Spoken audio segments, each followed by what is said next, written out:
Audiolivro O Peregrino, de John Bunyan. Capítulo 8. Cristão passa por entre os leões e chega ao Palácio Belo, onde é recebido amigavelmente e tratado com a maior atenção e carinho. Vi em meu sonho que, ao avistar o palácio, Cristão andou mais depressa, na esperança de achar ali hospedagem. Porém, antes de chegar ao palácio, encontrou uma passagem muito estreita, a uns 100 passos do palácio, e viu de cada lado da estrada um terrível leão. Eis aqui o perigo, disse Cristão para si mesmo, que levou Timorato e Desconfiança a retrocederem. Os 2 leões estavam amarrados com grossas correntes, mas Cristão não percebeu isso. E eu também devo recuar, porque vejo que aqui só a morte me espera. Mas o porteiro do palácio, cujo nome era Vigilante, tendo percebido a indecisão de Cristão, gritou-lhe: "Você tem tão pouca coragem assim? Não tema os leões, porque estão acorrentados e estão aí para provar a fé dos viajantes. Passe pelo meio da estrada e nenhum mal lhe acontecerá." Cristão decidiu avançar.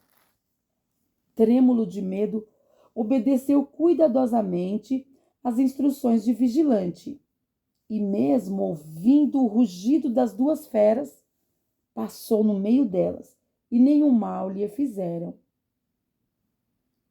Cristão bateu palmas de alegria e rapidamente chegou à portaria do palácio, iniciando o seguinte diálogo com o Vigilante: "Cristão,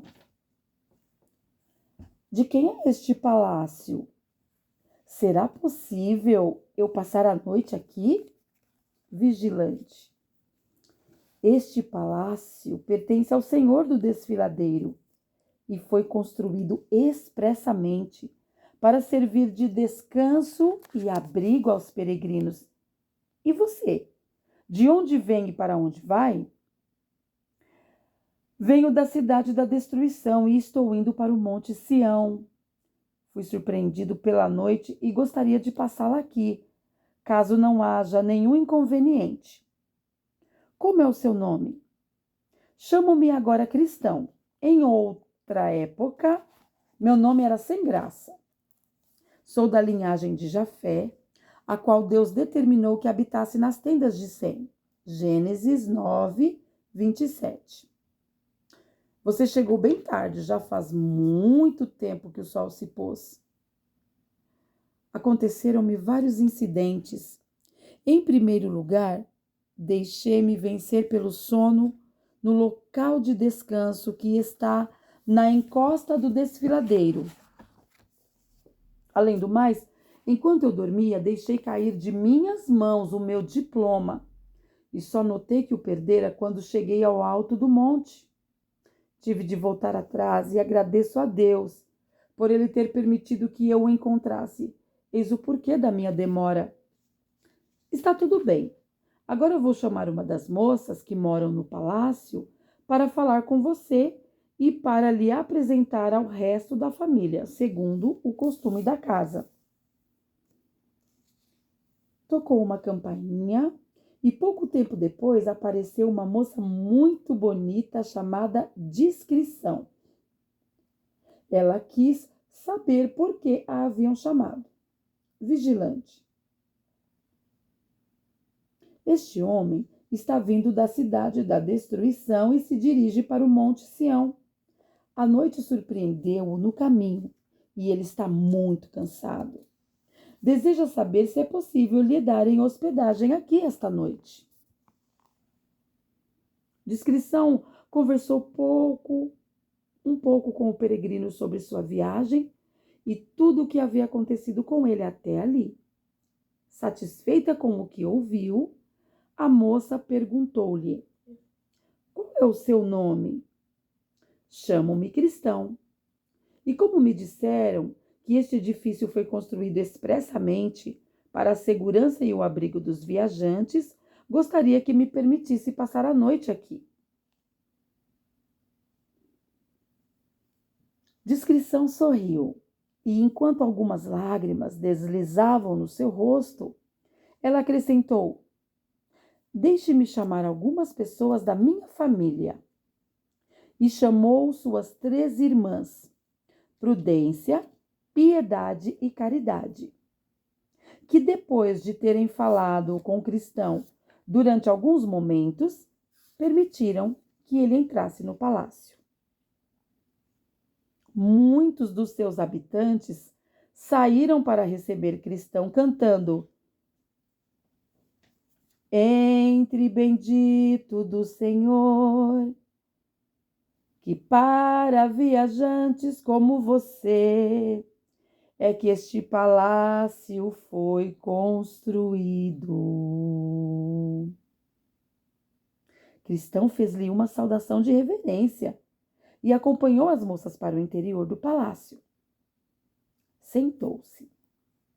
Serviram-lhe uma ligeira refeição enquanto preparavam o jantar. Para aproveitar o tempo, conversaram. Piedade: Cristão, você já percebeu o nosso carinho e a benevolência com que estamos lhe tratando. Conte-nos agora, para nossa edificação, algumas experiências da sua viagem. Cristão: Com muito prazer. Diga-nos inicialmente qual foi o motivo que levou você a iniciar esta viagem. O que me levou a deixar a minha cidade foi uma voz que continuamente me falava aos ouvidos: se você não sair daqui, morrerá quando esta cidade for destruída. E por que você escolheu este caminho? Porque Deus assim o quis. Eu estava trêmulo e chorando, sem saber para onde fugir, quando veio ao meu encontro um homem chamado Evangelista, que encaminhou-me para a porta estreita. Eu, sozinho, nunca teria encontrado. E Evangelista indicou-me a estrada que diretamente trouxe-me a este lugar. Você passou pela casa de intérprete? Passei, e jamais esquecerei as coisas que aprendi lá, principalmente 3. Primeira, como Cristo mantém no coração do ser humano a obra da graça, apesar dos esforços de Satanás. Segunda, como o homem, pelo excesso dos seus pecados, chega a não mais esperar a misericórdia de Deus. Terceiro, a visão do homem que em sonhos viu o julgamento universal. Você ouviu ele contar esse sonho? Ouvi. E sua descrição foi, na verdade, terrível. Agora, porém, muito me alegro de o ter ouvido contar. E você viu mais alguma coisa na casa de intérprete? Vi um magnífico palácio, cujos habitantes estavam vestidos de ouro. À entrada do palácio, vi um homem muito corajoso, que, abrindo o caminho por entre os guardas que lhe bloqueavam a passagem, conseguiu entrar, ao mesmo tempo que ouvia a aclamação dos habitantes do palácio, que o encorajavam a conquistar a glória eterna. Muito satisfeitamente eu teria ficado um ano inteiro naquela casa, mas ainda tinha muito que andar e, por isso, parti dali e continuei a minha viagem. E depois, o que você viu mais? Pouco tempo após haver reiniciado a viagem, vi um homem pregado numa cruz, todo cheio de feridas e de sangue. Era o meu Salvador Jesus Cristo. Assim que tive essa visão, caiu dos meus ombros o pesado fardo de pecados que me oprimia. Grande foi a minha surpresa, porque eu nunca tinha visto coisa semelhante. E enquanto eu, admirado, olhava para Jesus Cristo crucificado, aproximaram-se de mim 3 seres resplandecentes. Um disse-me que os meus pecados haviam sido perdoados. O outro tirou de cima de mim as roupas de mendigo que me cobriam e deu-me esta roupa esplêndida. Finalmente, o terceiro selou-me na fronte e deu-me este diploma. Continue. O que você viu mais? Também encontrei 3 indivíduos, simples, preguiça e presunção, adormecidos fora da estrada, com os pés presos em correntes, a quem em vão eu tentei acordar. Encontrei depois hipocrisia e formalista, que pularam o muro a fim de entrar na estrada que conduz a Sião, mas perderam-se pouco depois, por não terem seguido os meus conselhos. Também achei muito difícil a subida do desfiladeiro e ainda mais terrível a passagem por entre os leões. Se não fosse o porteiro com suas palavras de encorajamento, talvez eu tivesse desistido e voltado. Mas graças a Deus, eis-me felizmente aqui e agradeço-lhes a bela hospedagem que vocês estão me dando. Prudência perguntou-lhe então: você não pensa algumas vezes na cidade que deixou para trás? Sim, senhora, pois lá ficou minha família. Inclusive, já tive por diversas vezes desejo de voltar. Porém, eu almejo uma pátria melhor, a pátria celestial. Hebreus 11, 14 e 16. Você ainda traz algumas das coisas com as quais estava familiarizado antes de partir? Trago sim, senhora. Porém, muito contra a minha vontade, especialmente os meus pensamentos carnais, que tanto agradavam a mim e aos meus vizinhos. Agora, porém, todas estas coisas me causam tristeza, e se dependesse de minha vontade, eu nunca mais pensaria nelas. Porém, quanto mais planejo fazer o que é melhor, tanto mais pratico o que é pior. Romanos 7, 15 a 21. E você se lembra dos meios pelos quais tem vencido esses impulsos? Se me recordo, quando medito no que vi e no que aconteceu junto à cruz, quando contemplo as vestes que estão sobre mim hoje, quando olho para este diploma e quando penso no que me espera, então a lembrança de tudo de ruim que eu passei desaparece da minha mente. E por que você deseja tanto chegar ao Monte Sião? Oh, porque espero encontrar lá vivo aquele que há pouco vi pregado na cruz. Espero que quando eu chegar lá, me verei livre de tudo que me oprime agora, porque ali não entra a morte, e porque terei naquele lugar a companhia de que mais me agrada. Isaías 25, 8, Apocalipse 21, 3 e 4. Amo muito aquele que com sua morte livrou-me do fardo que me sobrecarregava. Porém, as minhas doenças interiores têm me afligido muito. Desejo chegar ao país onde não haverá mais doenças, ou dor, ou morte.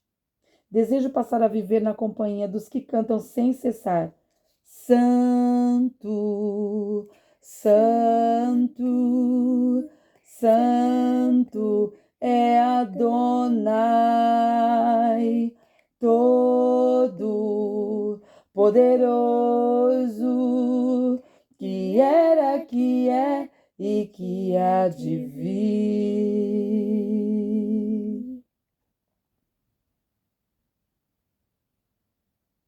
Caridade começou então a fazer suas perguntas.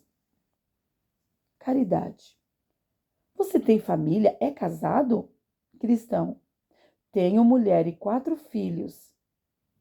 Então, por que não os trouxe? Chorando. Cristão: com a melhor boa vontade eu os teria trazido, mas infelizmente todos os 5 eram contrários à minha viagem e opuseram-se a ela com todas as suas forças. Mas você devia ter lhes falado e se esforçado por convencê-los do perigo que corriam.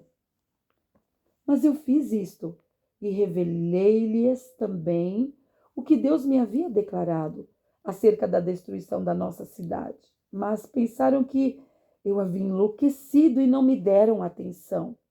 Gênesis 19:14. Além de lhes falar do perigo que corriam, eu também intercedi fervorosamente junto ao Senhor, em favor da minha família, pois eu amo muito a minha mulher e aos meus filhos. Mas nada disso foi suficiente para lhes convencer a me seguirem. E que motivos alegaram para não seguirem você? Minha mulher não quis perder as alegrias e amizades deste mundo, e meus filhos estavam inteiramente entregues aos prazeres da juventude. Eis porque eu tive que iniciar sozinho a minha viagem. E não teria sido o testemunho de sua antiga vida errada o que inutilizou os conselhos que você lhes deu para lhes seguirem? Nada posso dizer em defesa da minha antiga vida, porque reconheço o quanto ela foi errada e também sei que qualquer pessoa pode anular pela sua conduta o que procura convencer por suas palavras. Mas posso lhes garantir que eu evitava cuidadosamente fazer qualquer coisa que os levasse a desistir de me acompanharem na minha peregrinação. E isso os levava até a me acusarem de exagerado, por causa do meu grande cuidado de não pecar contra Deus, nem causar prejuízo ao meu próximo. Sabemos que Caim matou seu irmão. 1 João 3,12. Porque as obras de Abel eram boas e as dele eram más. E foi essa a mesma causa, cristão, porque sua mulher e seus filhos se indispuseram contra você.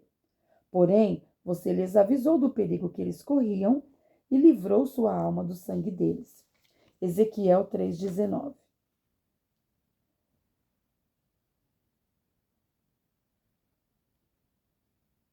Observei mais em meu sonho que eles continuaram conversando até que o jantar foi servido. Assentaram-se à mesa, sobre a qual havia saborosos pratos e excelentes vinhos. Durante o jantar, a conversa recaiu sobre o senhor do desfiladeiro. Falaram a respeito de suas ações e o que havia levado a construir aquele palácio. Segundo ouvi dizer, ele é um grande guerreiro que combateu e venceu aquele que tinha o poder da morte. Hebreus 2, 14 e 15. Mas não sem correr grande perigo, o que o tornou mais amado. Porque, segundo disseram, o Senhor conseguiu essa vitória à custa de muito sangue. O que tornou essa graça mais gloriosa foi ele ter se sacrificado, só por amor aos habitantes do mundo. Ele se despojou da sua glória para realizar o que realizou. E seu desejo é que muitos possam habitar com ele no Monte Sião. E para isto, havia tornado príncipes aqueles que por natureza eram mendigos nascidos na lama. Salmo 113, 5 a 8.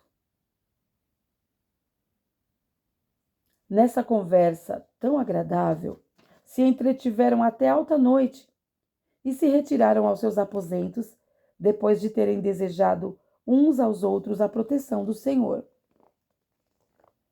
O quarto destinado a cristão estava localizado no andar superior do palácio. Chamava-se Sala da Paz e tinha uma janela aberta para o nascente. Ali dormiu o peregrino tranquilamente até o amanhecer.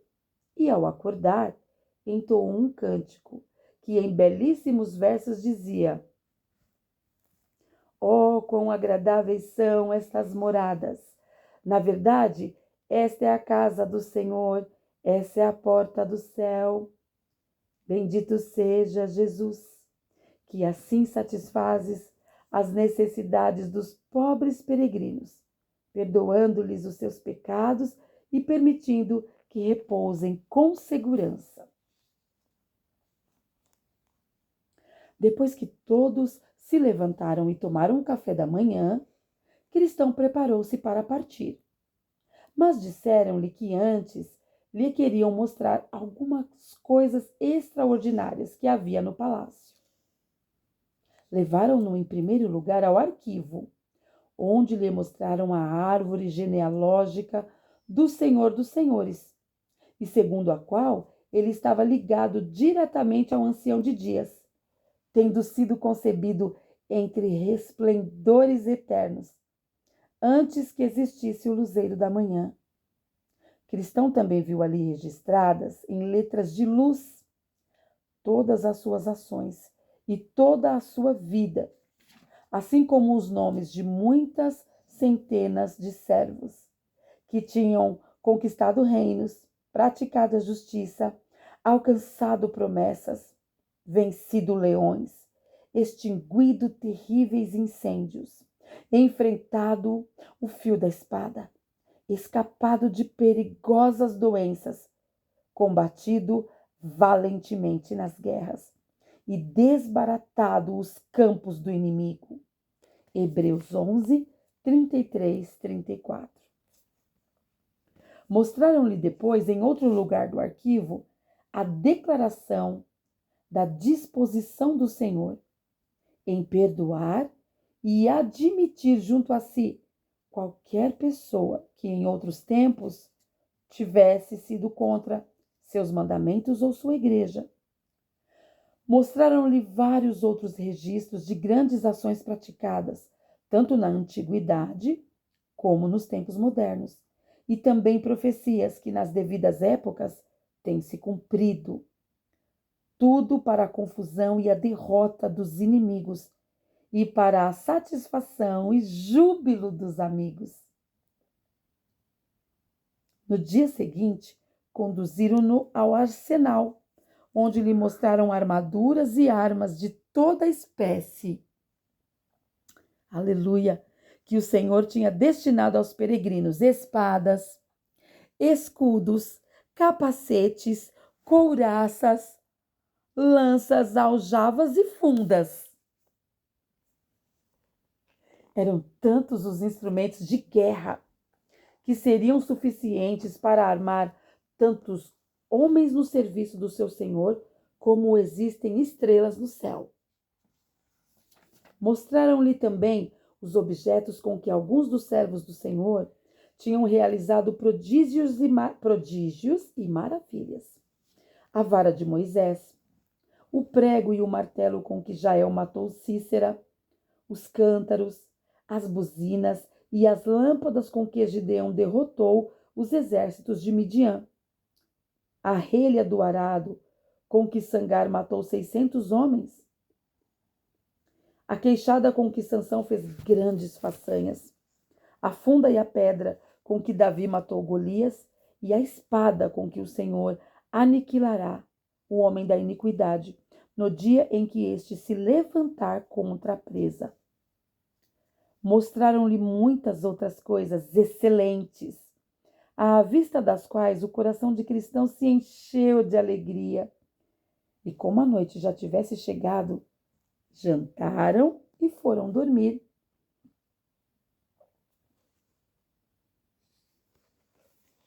No dia seguinte, Cristão quis partir, mas pediram-lhe que ficasse mais um dia para lhe mostrarem, se o horizonte estivesse limpo, as montanhas das delícias, que se encontravam próximas do local para onde Cristão estava se dirigindo. Cristão atendeu ao pedido. Subiram, pois, de manhã ao terraço do palácio, do lado que olha para o sul.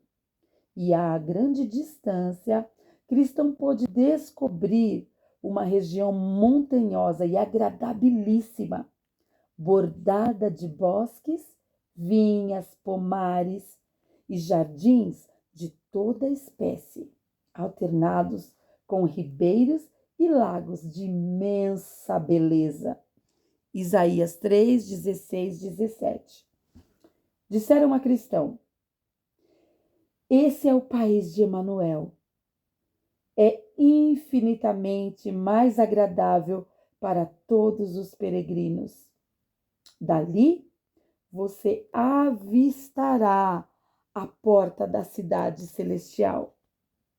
Os pastores daquelas montanhas lhe ensinarão o caminho. Final do capítulo 8.